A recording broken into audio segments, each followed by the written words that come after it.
One of psychiatry's least understood conditions may finally be giving up its first real genetic clues. Welcome to the Automated Daily, Top News Edition, the podcast created by generative AI. I'm Trent Teller, and today is July 21st, 2026. Coming up, a major breakthrough in borderline personality disorder research, a new battle over who controls AI on your phone, growing legal and market pressure around artificial intelligence, and fresh geopolitical risks in the Red Sea and Lebanon. This episode is brought to you by Gamma. Gamma lets you effortlessly use AI to design for presentations, websites, and more. Find the link in the episode notes.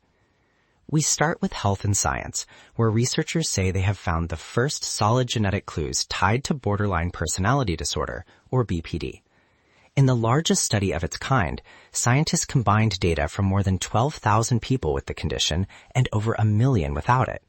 They identified several regions in the genome linked to BPD and estimate those variants explain a meaningful share of inherited risk.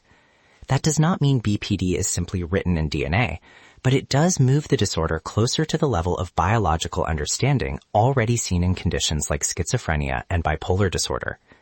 For a diagnosis that often leads to severe crises and repeated hospital visits, that is a significant step. Staying in medicine, cancer researchers are making progress with so-called organoids, lab-grown mini-tumors built from patients' own cells. 2 new studies suggest these models are getting much better at reflecting how real tumors behave, and in some cases they may reveal that patients could benefit from drugs they would not normally be offered. Another advance kept part of the tumor's immune environment intact, which matters because immune cells can make or break a treatment response. The bigger picture is straightforward. Doctors may be getting closer to testing therapies on a patient's cancer outside the body before making decisions inside the clinic. Also in public health, European officials are warning about a rise in antibiotic-resistant gonorrhea. Cases are climbing in several countries, and the concern is not just imported infections anymore. More transmission is now happening locally, which makes the trend harder to dismiss. The overall risk to sexually active people remains relatively low, but resistance to standard treatments is becoming more serious. That matters because gonorrhea is common, often preventable, and potentially damaging if left untreated. Now to artificial intelligence, where policy, courts, and investors are all pulling on the sector at once.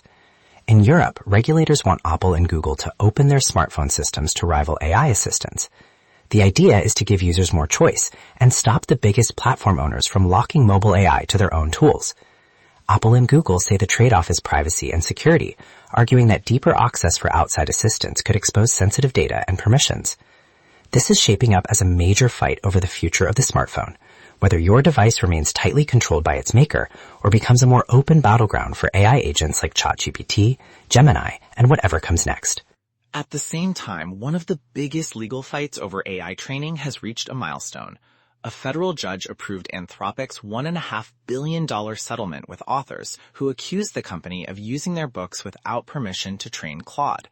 It is the largest known settlement in a U.S. copyright case and the first major AI training lawsuit to end in a deal. The ruling will not settle every argument about fair use in AI, but it does give the industry its clearest signal yet that training data disputes are moving from theory to very expensive consequences.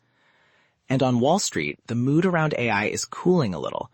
NVIDIA briefly lost its title as the world's most valuable company to Apple, not because Apple surged, but because investors trimmed their enthusiasm for AI-linked stocks. The question now is whether all the money pouring into chips, data centers, and infrastructure will produce profits fast enough to justify the hype. If big spenders like Microsoft, Alphabet, or Meta start slowing their investment plans, markets may take that as a sign the AI boom is entering a more skeptical phase. Turning to geopolitics, the Houthis in Yemen say they are imposing an immediate maritime blockade on Saudi Arabia by targeting ships carrying Saudi exports through the Bab el-Mandeb Strait. Saudi Arabia has condemned the move and says it will protect its shipping. This matters well beyond the region because the Bab el-Mandeb is a critical route for oil and commercial traffic, and it has become even more important with disruption elsewhere in the Gulf. Any sustained threat there could hit shipping costs, energy markets, and already fragile regional security.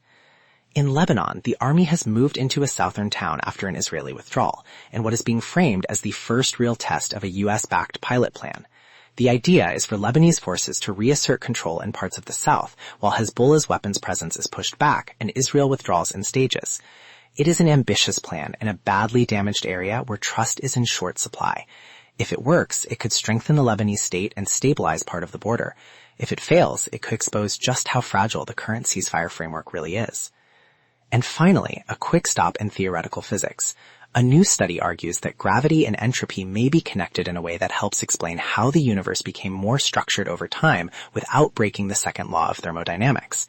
In plain English, the idea is that even as total disorder in the universe increases, local pockets of order can still emerge, allowing stars, planets, and eventually life to form. It is highly theoretical for now, but it offers a fresh angle on some of the biggest open questions in cosmology, including dark energy and the link between gravity and quantum physics. Thanks to our sponsor, 11 Labs. 11 Labs lets you discover the future of AI audio with cutting-edge voice technology. Find the link in the episode notes. That's the top news for July 21st, 2026. Thanks for listening to the Automated Daily, Top News Edition. I'm Trent Teller. If you want a fast, clear briefing tomorrow, I'll be right here.